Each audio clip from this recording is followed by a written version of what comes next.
கர்த்தருடைய மேலான நாமம் மகிமைப்படுவதாக. ஆண்டவராகிய இயேசு கிறிஸ்துவின் அற்புதமான நாமத்திலே 2024 ஆண்டு இந்த மே மாதம் 12ஆம் நாளிலும் பரிசுத்த ஆராதனைக்கு வந்திருக்கிற யாவரையும் உங்களை மனதார வாழ்த்து வரவேற்கிறேன். Price the Lord. எல்லாருக்கும் ஸ்தோத்திரம்.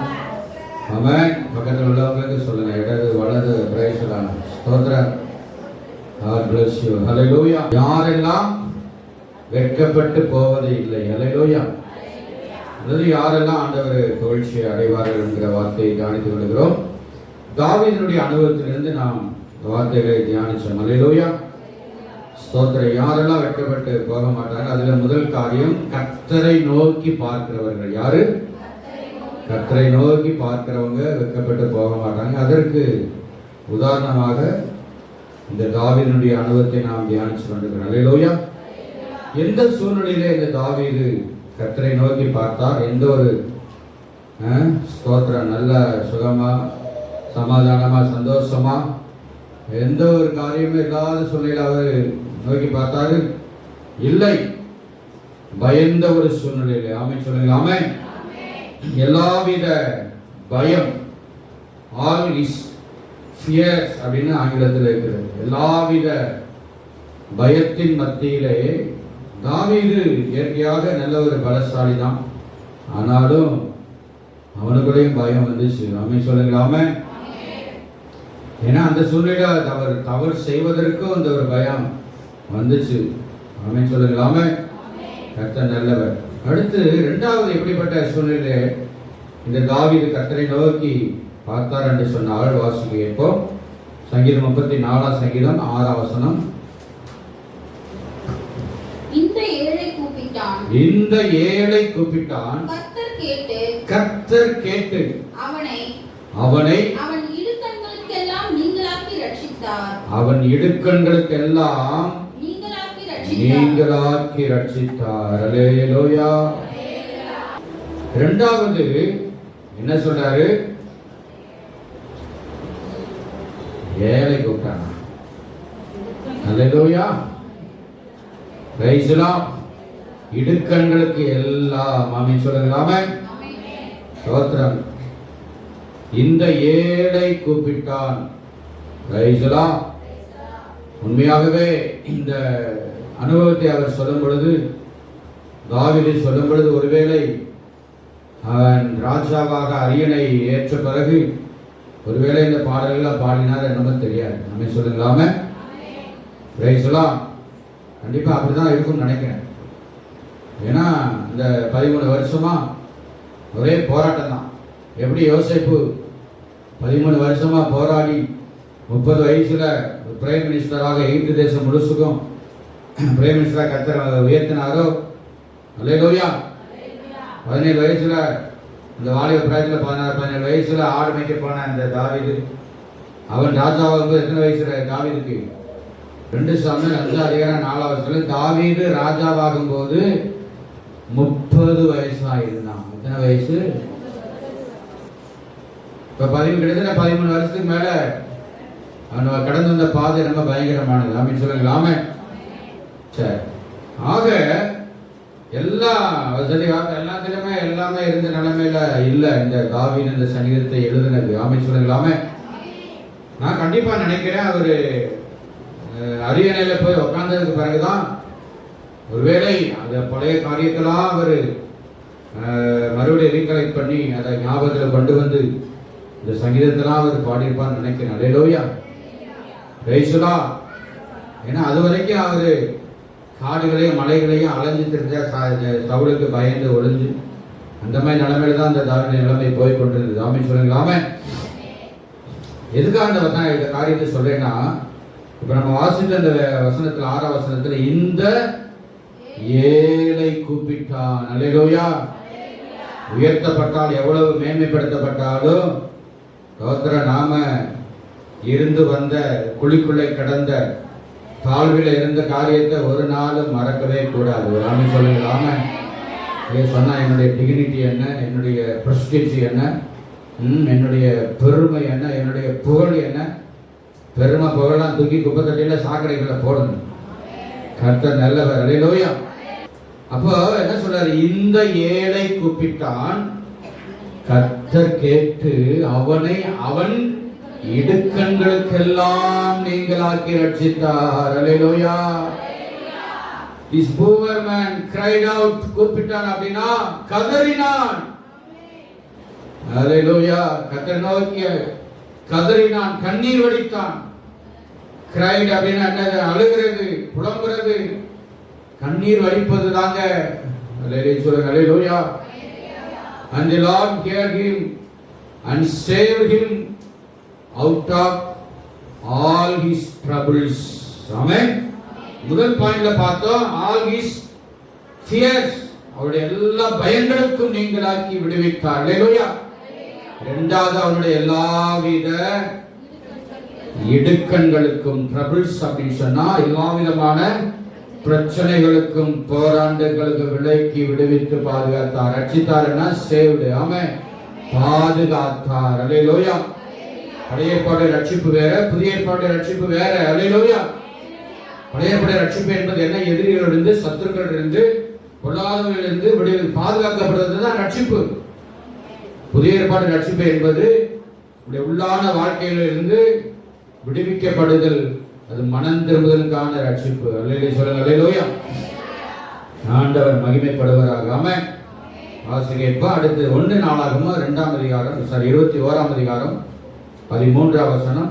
1 நாளாகமம் 21:13. First Chronicles chapter 21 verse 13. அப்பொழுது தாவீது காத்தை நோக்கி கொடிய இடுக்கணில் அகப்பட்டிருக்கிறேன். இப்போது நான்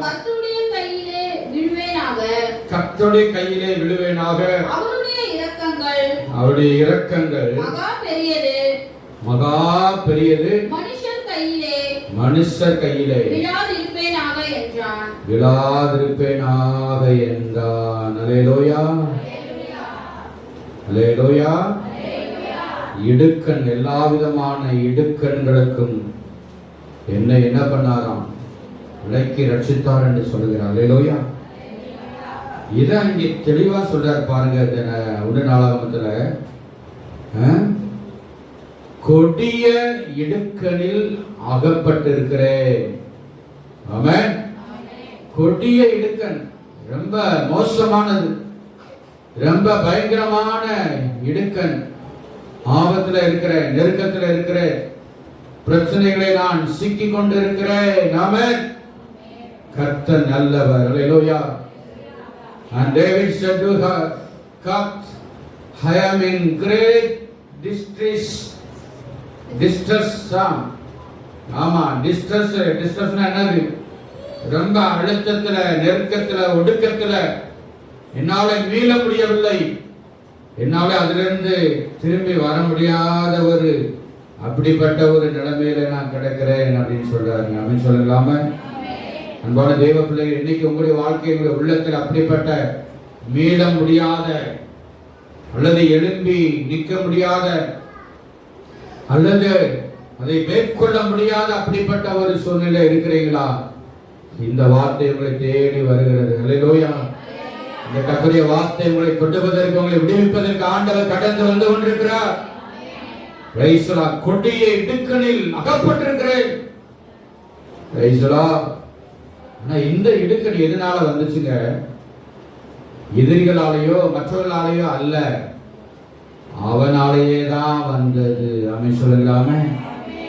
இந்த அதிகாரத்தை வாசித்து பார்த்தா, இந்த தாவீது 30 வயசுல ராஜாவாக ஆன பிறகு கொஞ்சம் அவர் மறிக்கிறதுக்கு ஒரு சில ஆண்டுகளுக்கு முன்னால திடீர்னு அவருக்குள்ள உள்ள பிசாசு புகுந்துருச்சு. என்னது? தாவீதுக்குள்ள பிசாசா? எனக்குள்ள பிசாசு வந்ததே இல்லைன்னு சொல்லுங்க. மாத்திரம் கை வைத்து ஒரு அலையிலே சொல்லுங்க. கையை தூக்குனீங்கன்னா அப்புறம் விளக்கம் கொடுக்கும்போது அப்ப தெரியும் பிசாசு போகுதுன்னா. அப்படி அப்படி அந்த அப்படி கிடையாது. ஊழியக்காரனா இருந்தாலும் விசுவாசியா இருந்தாலும் எல்லாருக்கூடையும் பிசாசுடைய அட்டாக் என்ன செய்யும்? கண்டிப்பா இருக்கும். சிந்தையில, இருதயத்துல, வாயில, கையில, காலில், செயல்களில் எல்லாமே அதுதான் பிசாசுடைய தாக்கம். அப்படி இந்த பிசாசு என்ன பண்ணா, தாவீதுடைய இருதயத்துக்குள்ள புகுந்து ஒரு காரியத்தை ஏவி விட்டான். இப்படி தாவீதுடைய இருதயத்தை ஏவுனான்.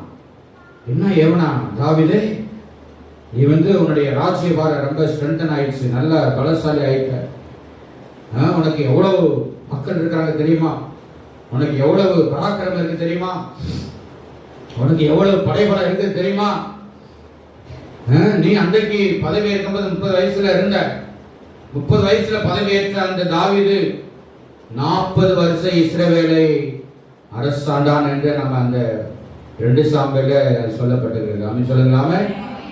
எத்தனை வருஷம்? 40 வருஷம். அப்ப எத்தனை வயசு வரைக்கும்? 70 வயசு வரைக்கும். சொல்லுங்க அல்லேலூயா. இப்ப பாருங்க, இப்படி உன்னுடைய படைபலம் என்ன, உன்னுடைய பராக்கிரமம் என்ன, அதை கொஞ்சம் யோசித்து பார்த்தியா?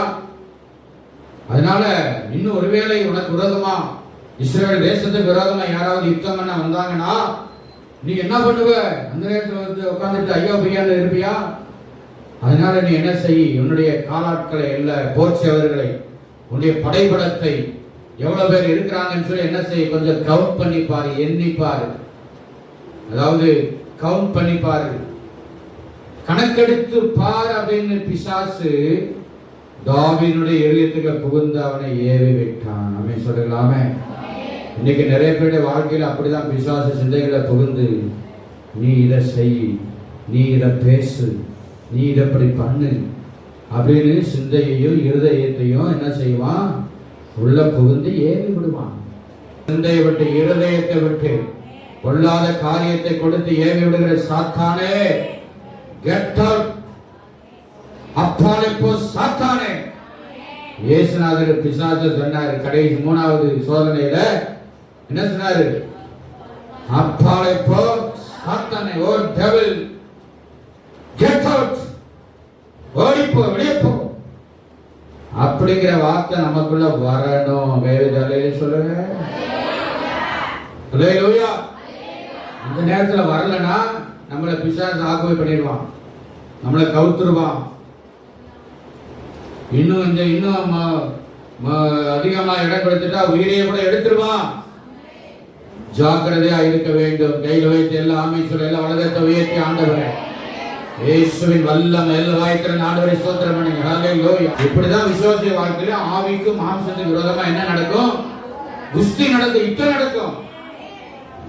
பிசாசு இப்படி அட்டாக் பண்ணுவான். இன்னொரு பக்கம் ஆவியானவர் சொல்வாரு, இல்ல மகளே வேண்டாம், நீ இப்படி யோசிக்காத, இப்படி சிந்திக்காத, இப்படி பேசாத, இப்படி பேசணும்னு நினைக்காத, இப்படி அவங்களுக்கு செய்யணும்னு நீ நினைக்காத அப்படின்னு ஆவியானவர் பேசுவாரு. நீ எதுக்கு நீ இடம் கொடுக்கிறியோ அதுதான் நீ உன்னை மேற்கொள்ளும். ஆமென்.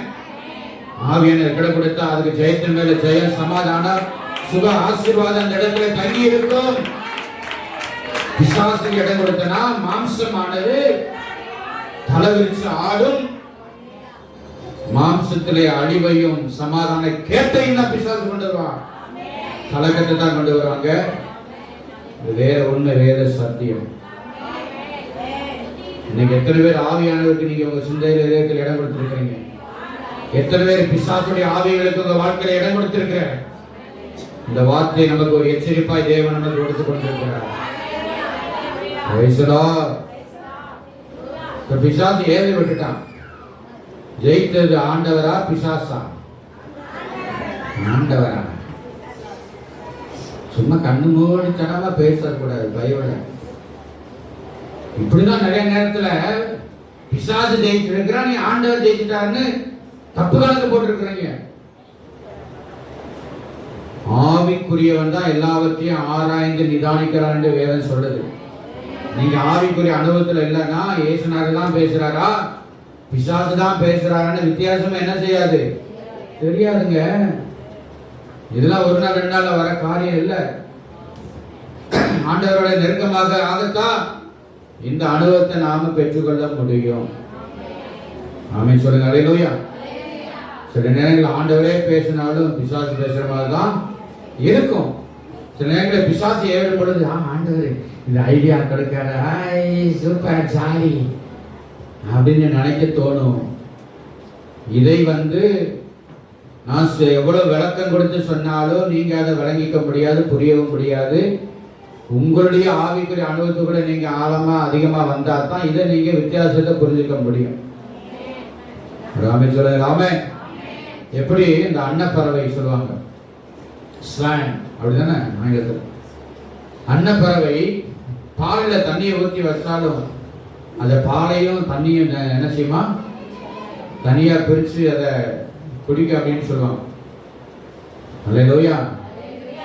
அன்னப்பறவையா மாறினா தான் அதை செய்ய முடியும். அல்லேலூயா.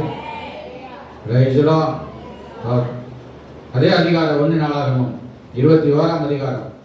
அப்ப இன்னைக்கு ஏவி விட்டான் பிசாசு. தாவீது சாத்தானுக்கு கீழ்ப்படிந்து விட்டான். ஆமென்.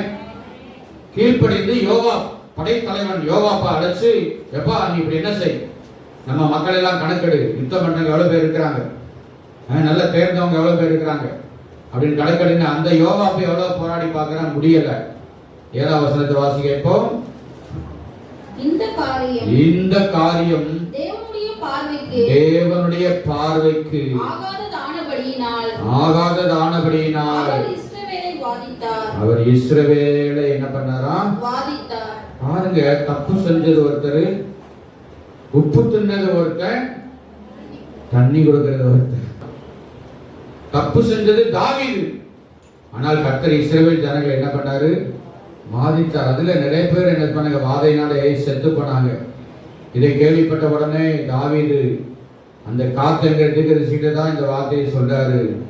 நான் இப்படிப்பட்டதான தவறை செய்தபடினாலே, தப்பு செஞ்ச பிறகு பட்ட பிறகுதான் என்ன வருமா, சிலருக்கு என்ன வரும், புத்தி வருமா, பின் புத்தி. இதுக்கு பேரு தான் என்ன பேரு. இவன் என்ன செய்யல, யோவாப்புன்னு சொல்றான், ஒண்ணுமே கேட்கல. கடைசியில மக்கள் பாதிக்கப்பட்டார்கள். அப்பதான் இங்க ஆண்டவர்கிட்ட முறையிடுகிறார். ஆமென். அதனால ஆண்டவர் சும்மா விடல.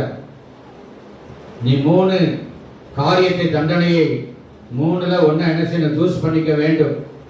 அப்படின்னு அதை செஞ்சாதான் ஜனங்கள் என்ன செய்ய முடியும், காக்கப்பட முடியும் என்று சொல்லி ஆண்டவர் அங்கே திட்டவட்டமாய் அவர் சொல்லிவிட்டார். ஆமென் சொல்லுங்களாமே. அதன்படி அவங்க என்ன பண்ணாங்க, ரொம்ப அவஸ்தைப்பட்டாங்க, கஷ்டப்பட்டார்கள். ஸ்தோத்திரம். பாருங்க, இந்த 3 காரியத்துல 3 காரியத்தை தேர்ந்தெடுத்துக்கோ. அதாவது தேசத்திலே 3 நாள் கொள்ளை நோய், ஸ்தோத்திரம். அதுக்கடுத்து என்னது, வாதைகள், அந்தகாரங்கள், இருள். இதுல 3 எதை நீ தேர்ந்தெடுத்துக்கிற அப்படின்னு சொல்லி சொன்ன உடனே ஸ்தோத்திரம். பாருங்க, இந்த தாவீது செய்ததுனால, தப்புனால 70,000 பேர் இறந்து போனாங்க. எவ்வளவு பேர் இறந்து போனாங்களா? தவறு செஞ்சது யாரு, இந்த தாவீது. ஏன்னா இன்னைக்கு ராஜாக்கள் அந்த காலத்துல தவறு செஞ்சாங்கன்னா அதனுடைய பாதிப்பு மக்கள் என்ன செய்யுமா. ஆனா இப்படிப்பட்ட ஒரு சூழ்நிலை தான் ஒரு காரியத்தை அவன் என்ன செய்யறான், தேர்ந்தெடுத்து அந்த தண்டனையை ஏற்றுக்கொண்ட உடனே அப்பதான் மனம் திரும்பி உணர்த்தப்பட்டு, நான் இடுக்கன்றுக்குள்ளே நான் சிக்கியிருக்கிறேன், பல பிரச்சனைகளை போராட்டத்துக்குள்ளே நான் மூழ்கி கண்டிருக்கிறேன் அப்படின்னு சொல்லி ஆண்டவர்கிட்ட தன்னை அர்ப்பணித்த அந்த வார்த்தையை சொல்லுகிறார். அல்லேலூயா. சொல்லி என்னுடைய அறியாமையினாலே, என்னுடைய கீழ்ப்படியாமையினாலே, பிசாசுடைய தந்திரத்தினாலே என்னாலே ஏராளமான மக்கள் மடிந்து போனார்களே, பாதிக்கப்பட்டு போனார்களே என்று சொல்லி அவன் என்ன செய்த, ஆண்டு சமூகத்தில் ஒப்பு கொடுத்து அவன் கர்த்தருக்கு ஒரு பலிபீடத்தை கட்டி அவன் தொழுது கொண்ட பொழுது கர்த்தர் அந்த வாதைகளை ஆண்டவர் நிறுத்தி போட்டார். அமலேலே சொல்லுங்க. அல்லேலூயா. இன்னைக்கு நாம அநேக நேரத்துல நம்முடைய அறியாமையினாலே, கீழ்ப்படியாமையினாலே, பிசாசுடைய ஏவுகளினாலே இப்படிப்பட்ட காரியத்துக்குள்ள இருந்தீங்கனால் என்னுடைய தெய்வ பிள்ளைகளே, அன்றைக்கு இப்படி தாவீதுக்கு பிரசங்கம் பண்ணுவதற்கு ஆட்கள் கிடையாது. ஆனாலும் தீர்க்கதரிசி மூலமாய் உணர்த்தப்பட்டார். ஆனா இன்னைக்கு ஆண்டவர் வார்த்தை கொடுக்கிறார், நாம உணர்ந்தால் கேட்டபடி நாம செயல்படணும். சொல்லுங்க. அல்லேலூயா. அதான் சொல்ற, நான் தேவனுடைய பார்வைக்கு ஆகாத இந்த காரியத்தை செய்துவிட்டேன் அப்படின்னு சொல்லுகிறார். அதனாலதான் அந்த ஞானி, இவருடைய மகன் சாலமோன் ராஜா சொல்றாரு, நீதிமொழிகள் 3ஆம் அதிகாரம் 5ஆம் வசனத்திலே, நீதிமொழிகள் 3:5 வாசிக்கிறோம். நீதிமொழிகள் 3:5.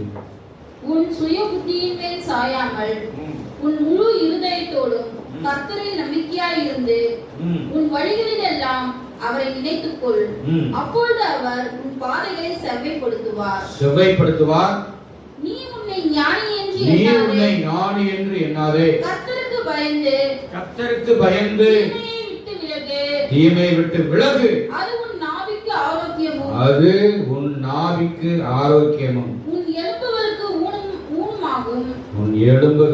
ஊனமாகும். தலையில் சொல்லும் அல்லேலூயா. உன் சுய புத்தியின் மேல் சாயாமல். அல்லேலூயா. Praise the Lord. மூணாவசனத்தை இங்கிலீஷ்ல காட்டு. உன் சுய புத்தி, சுய பலன், சுய திறமை, சுய அறிவு, இதெல்லாம் 3:5. கர்த்தர் நல்லவர். சுய புத்தி, அதாவது ஓன் அண்டர்ஸ்டாண்டிங் அப்படின்னு ஆங்கிலத்தில் இருக்கிறது. ஆமென். உன் சொந்த புரிதல். இதை இப்படிதான் நான் புரிஞ்சு வச்சிருக்கிறேன், இப்படிதான் எனக்கு இது தெரியும், அது சரியானதா தவறானதா என்பதை நாம உணர்கிற ஆவியை நாம் பெற்றுக்கொள்ள வேண்டும். ஆமென் சொல்லுங்களாமே. கர்த்தர் நல்லவர். நம்முடைய சுய புத்தி அநேக நேரத்தில் நம்மை இடுக்கண்களுக்குள்ளாக, பல நெருக்கத்துக்குள்ளாக நம்மளை கொண்டு போயிருங்க. ஆமென். ரொம்ப கவனமா இருக்க வேண்டும். அல்லேலூயா. இந்த இடத்துல தான் தேவ ஞானம் நமக்கு தேவை இருக்கிறது. அல்லேலூயா. அதான் இங்க சொல்றாரு, நீ உன்னை ஞானி என்று என்ன செய்யாத. சுய புத்தியில, சுய அறிவுல தெரிஞ்சதை வச்சு, ஏதோ புரிஞ்சதை வச்சு செஞ்சுபட்டு நான் இப்படி பண்ணிட்டேன் அப்படி பண்ணிட்டேன் கிடையாது. தேவ ஞானத்தோடு, தேவ ஆவியானரோட, தேவ வழி நடத்துதலோட நாம செஞ்சாதான் அதை ஆண்டவர் ஏற்றுப்பார். அதுலதான் நன்மையா இருக்கும், ஆசீர்வாதமா இருக்கும், அதுலதான் அது சமாதானமாகவும் இருக்கும். அல்லேலூயா. அதனாலதான் அந்த சங்கீதம் 116 இன்னைக்கு நம்ம வாசித்த பகுதியிலே 3ஆம் வசனத்திலிருந்து 8ஆம் வசனம் முடிகிற வார்த்தைகள். சங்கீதம் 116 3 முதல் 8 வசனங்கள். மரண கட்டுகள் என்னை சுற்றி கொண்டது, பாதாள இடுக்கண்கள் பிடித்தது, இக்கட்டையும் சஞ்சலத்தையும் அடைந்தேன். அப்பொழுது நான் கர்த்தருடைய நாமத்தை தொழுது கொண்டு, கர்த்தாவே என் ஆத்துமாவை விடுவியும் என்று கெஞ்சினேன். கர்த்தர் கிருபையும் நீதியும் உள்ளவர், நம்முடைய தேவன் மன உருக்கமானவர், கபடற்றவர்களை காக்கிறார். நான் மெலிந்து போனேன், அவர் என்னை ரட்சித்தார். என் ஆத்துமாவே கர்த்தர் உனக்கு நன்மை செய்தபடியால் நீ உன் இளைப்பாறுதலுக்கு திரும்பு. என் ஆத்துமாவை மரணத்துக்கும் என் கண்ணை கண்ணீருக்கும் என் காலை இடறுதலுக்கும் தப்புவித்து. கையில வைத்து எல்லாருமே சொல்லலாமே. இதெல்லாம் தாவீது தன்னுடைய வாழ்க்கையில உணர்ந்து பாடின பாடல்கள். அல்லேலூயா. மரண கட்டி என்னை சுற்றி கொண்டது, பாதாள இடுக்கண், பாதாள வரைக்கும் குழிக்குள்ளே பாதாளத்துக்குள்ளே தள்ளப்பட்ட அப்படிப்பட்ட நிலைமையில நான் இருந்தேன். அந்த நேரத்தில் நான் கர்த்தரை நோக்கி கூப்பிட்டேன். அல்லேலூயா. அவருடைய நாமத்தை நான் தொழுது கொண்டே. அங்கே 1 சாமுவேல் 4ஆம் புஸ்தகத்திலே அந்த ரொம்ப சிம்பிளா எழுதப்பட்டிருக்கிறது. நான் தாவீது தான் உணர்ந்து இந்த சங்கீதத்தை எழுதுகிறார். அல்லேலூயா. கர்த்தாவே என் ஆத்துமாவை என்ன செய்யும், விடுவியும் ஆண்டவரே. இப்படிப்பட்ட தவறு பண்ணிட்டப்பா, இப்படி தவறு செய்ததுனால தேசமே ஜனங்களை இடுக்கண்களுக்குள்ளே கிடக்கிறது. என்னால பொறுத்துக்கொள்ள முடியல, என்னால தாங்கிக் கொள்ள முடியல. அல்லேலூயா. ஆத்துமாவிலிருந்து நான் அவனை நோக்கி கெஞ்சினேன், கதறினேன். அல்லேலூயா. என்ன சொல்றாரு, நீ அப்படி கெஞ்சினாலும் ஆண்டவர் எனக்கு பதில். ஏன்னா அவர் கிருபையும் அதே நேரத்தில் நீதியும் உள்ள தேவன். அல்லேலூயா. கெஞ்சின உடனே, மண்டாடின உடனே சரிப்பா பரவாயில்ல, ஓகே, உன்னை விட்டு ஒண்ணுமே செய்ய மாட்டேன்னு சொல்லல. ஆனால் தண்டனை என்ன செய்யணும், அனுபவிச்சு ஆகணும். அது பழைய ஏற்பாட்டுடைய முறை.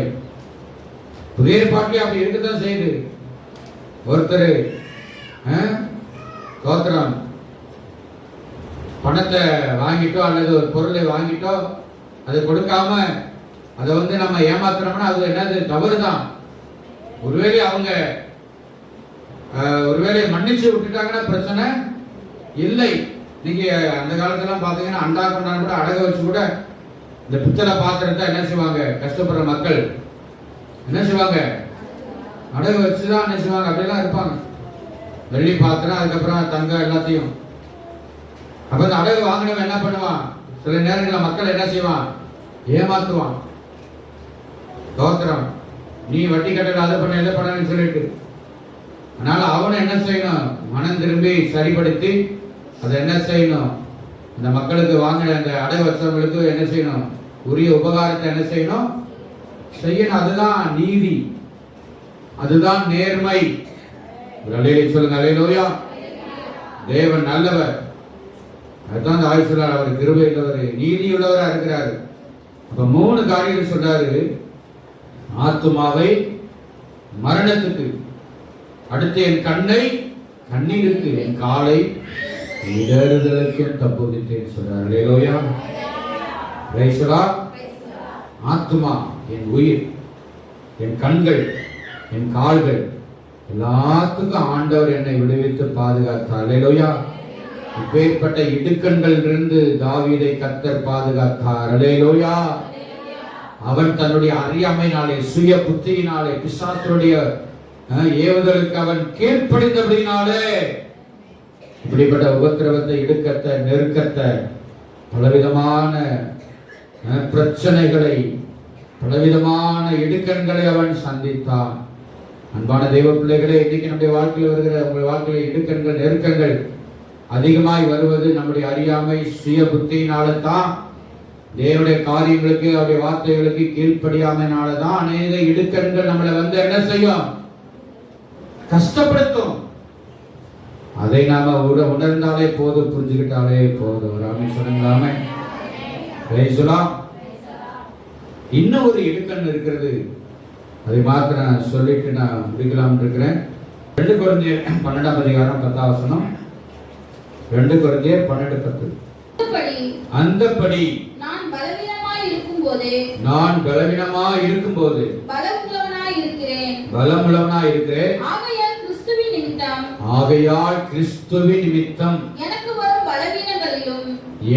வரும் பலவீனங்களிலும் நிந்தைகளிலும் நெருக்கங்களிலும் துன்பங்களிலும் இடுக்கண்களிலும் நான் பிரியப்படுகிறேன். இது தாவீதுடைய அனுபவம். தன்னுடைய சொந்த காரியத்தினாலே, மாம்சத்துக்கு அடுத்த காரியத்தினாலே இடுக்கணும். ஆனா புதிய ஏற்பாட்டிலே பவுல் சொல்றாரு, ஆகையால் கிறிஸ்துவின் நிமித்தம் எனக்கு வரும் பலவீனம், நிந்தை, நெருக்கம், துன்பம், இடுக்கண்கள். அல்லேலூயா. சில நேரங்கள்ல ஆண்டவர் நிமித்தமாய், கிறிஸ்துவின் நிமித்தமாய் நாம பல இடுக்கண்களுக்குள்ளே, பல நிந்தைகளுக்குள்ளே கடந்து சென்றால் அதுக்காக நாம என்ன செய்யணும்? சந்தோஷப்படணும், ஆண்டவருக்கு நன்றி செலுத்தணும். சொல்லுங்க அல்லேலூயா. கிறிஸ்தவனாய் இருப்பதனாலே நீ வெட்கப்படாமல் இருந்து கர்த்தரை மகிமைப்படுத்தணும்னு வேதம் சொல்லுகிற புத்தகம் பேதுரு சொல்றார். அல்லேலூயா. நீதி நிமித்தம் துன்பப்படணும், கிறிஸ்து நிமித்தம் துன்பப்பட்டு இடுக்கண்களை நாம அனுபவித்தால் அது நிமித்தம் பரலோகத்தில் நமக்கு மிகுந்த பலன் உண்டு. கைவிட்டாலே சொல்லுங்க அல்லேலூயா.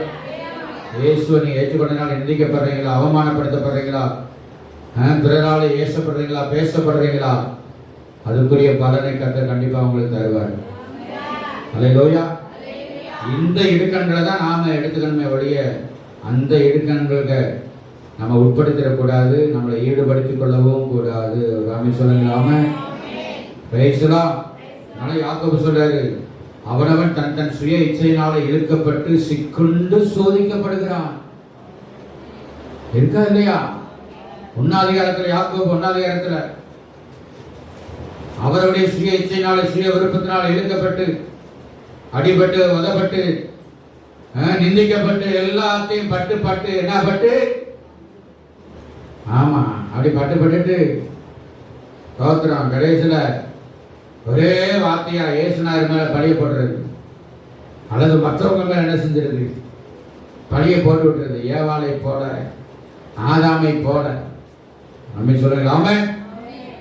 அதனால இந்த 2 இடுக்கண்களுக்குள்ள வித்தியாசத்தை நாம புரிஞ்சுக்கணும். ஒரு ஆமை சொல்லலாமே. அல்லேலூயா. நம்முடைய சுய விருப்பத்தினாலே, சுய இச்சையினாலே, சுய ஆசையினாலே, பிசாசுடைய ஏவுதலினாலே வருகிற இடுக்கண்களுக்கு நாம ரொம்ப கவனமா ஜாக்கிரதையா இருக்கணும். ஆமை சொல்லலாமே. தாவீது பட்டது பிறகு புத்தி மனம் திரும்பி அதை எழுதியிருக்கிறார்.